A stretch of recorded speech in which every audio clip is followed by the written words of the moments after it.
Hello and welcome to my channel. My name's Ali and this here is Basil and Ollie, and in today's video I'm going to be going through some things you need to consider before getting rabbits.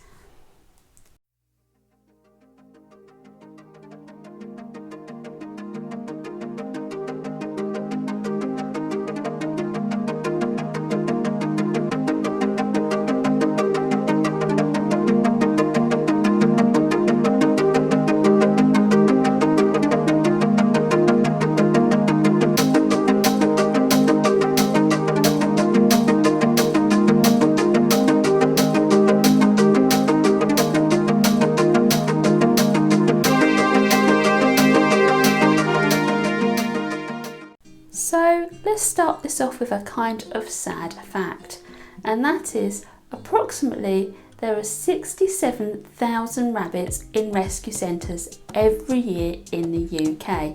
67,000. That is a hell of a lot of rabbits. And I think the reason why is that often rabbits are bought as pets solely for children without really understanding the full commitment involved in rabbits. They're often bought at the Easter period and during Christmas time, and I don't think any real thought goes into how much of a commitment they are.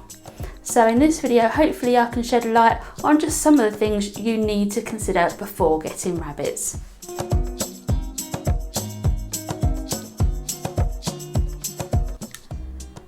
Rabbits are incredibly social animals, and in the wild they live in large groups. So when you get a rabbit, ideally you want to be getting 2 or more.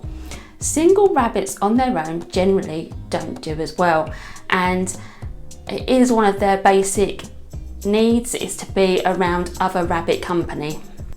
Single-sexed pairs can work, but usually the most successful bondings are between mixed pairs. So male and female, which means you're going to need to get the male and female neutered and spayed. Plus there are some other health benefits to getting the female spayed. This is a pricey outgoing, and it's something you do need to consider when getting a rabbit. It is something you're going to need to do because you don't want the rabbits to have babies. Now if you buy your rabbits from a breeder or from a pet shop, your rabbits will not be neutered and spayed before you get them. However, if you go to a rescue, sometimes the neutering and spaying would have already been done for you. For example, when I got Basil from a rescue centre, he had already been neutered, which is ideal. So yeah, it's another benefit to going to a rescue centre rather than to a pet shop or a breeder.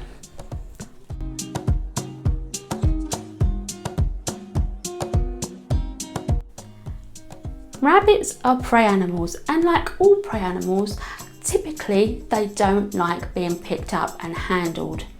It can often make them frightened, scared and skittish as well.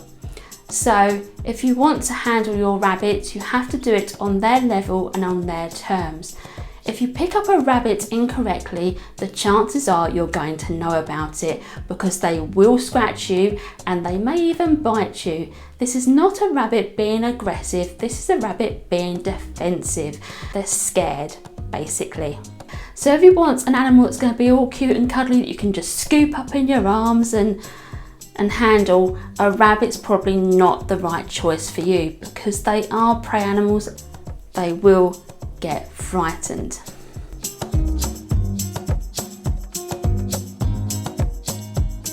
Rabbits require vaccinations. They require vaccinations against myxomatosis and RVHD and RVHD2.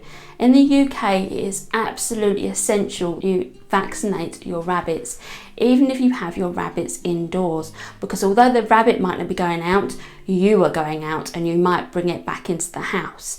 So it's really, really important that you get vaccinated against these 3 diseases because they are all fatal to a rabbit.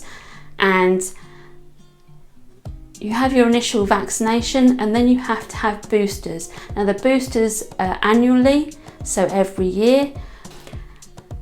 And this is an ongoing cost that you need to factor into owning a rabbit, is the fact that you're going to need to have these boosters done yearly. But it's super important that you do.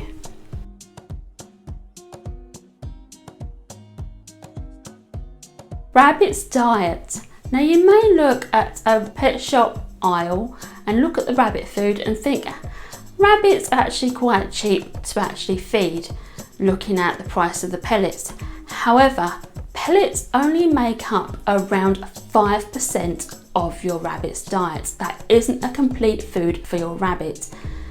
85% of a rabbit's diet is hay, and it has to be good quality meadow hay or Timothy hay. I personally feed my rabbits Timothy hay. Now, you may think, oh, hay's not that expensive, but rabbits eat a copious amount of hay. It's incredible the amount of hay they eat, and it needs to be available to them 24 hours a day. So it soon adds up and it can get a little pricey. So it is something you have to consider when you get a rabbit. The other 10% of a rabbit's diet is fresh greens that you have to prepare every day. So when you look at owning a rabbit, please don't look at the price of rabbit pellets and think it's going to be cheap, because it's not, because that is only a small portion of a rabbit's diet.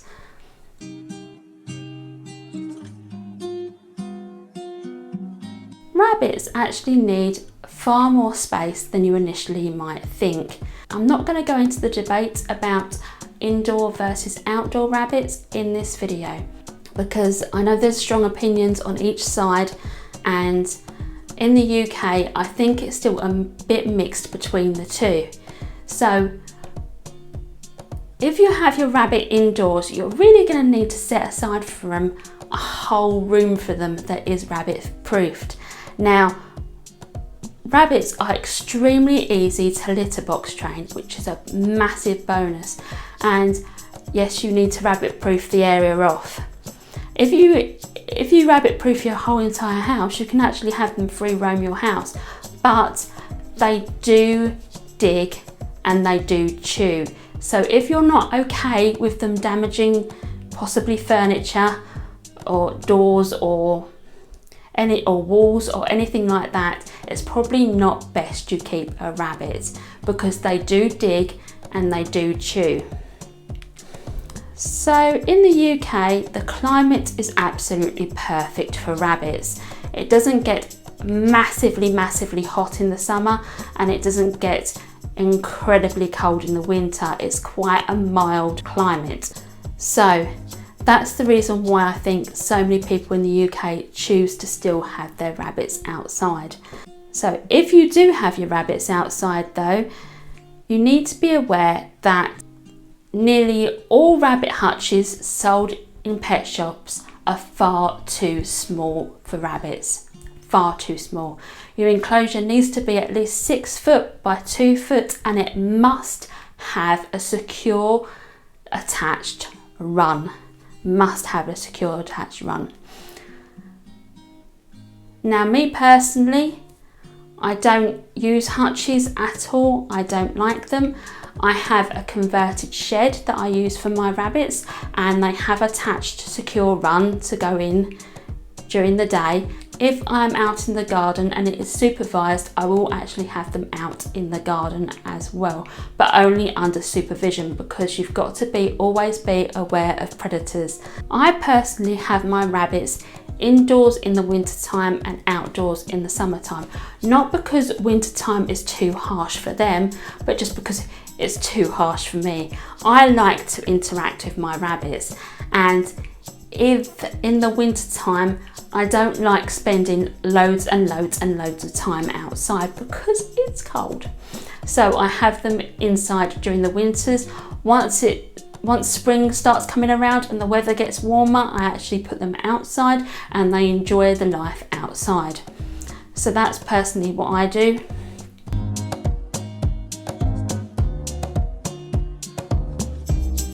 So another thing to consider is rabbits live between 8 and 10 years usually, and the smaller breeds tend to live longer than the larger breeds. So you really do have to think, are you going to be able to look after this rabbit for basically a decade? It's a huge commitment.